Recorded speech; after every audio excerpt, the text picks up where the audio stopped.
ஒரு பில்டிங்க அந்த மனுஷனால என்ன பண்ண, ஒண்ணு உடைஞ்ச கல்லு வேணும், இல்லைன்னா இருக்கிற கல்லை உடைக்கணும். உடைக்காம அந்த கட்டடத்தை பினிஷ் பண்ண முடியாது. நான் நம்புறேன் சிஸ்டர், நீங்க இல்லாம அதை பினிஷ் பண்ண முடியாது. பிரதர், நீங்க இல்லாம அந்த குடும்பத்தை பினிஷ் பண்ண முடியாது. ஒருவேளை நிறைய பேர் தூக்கி தூக்கி போடலாம், பிள்ளைங்க தூக்கி தூக்கி போடலாம், இது வேண்டான்னு தூக்கி தூக்கி போடலாம்.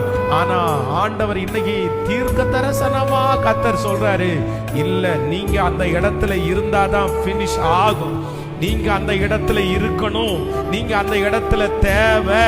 அவங்க தள்ளுகிறத குறிச்சு வருத்தப்படாதீங்க, அவங்க அவமதிக்கிறத குறிச்சு மனசு நொந்து போகாதீங்க, அவங்க உங்களை ஒரு செருப்பு மாதிரி கூட மதிக்காததை நினைச்சு நீங்க உடைஞ்சு போகாதீங்க.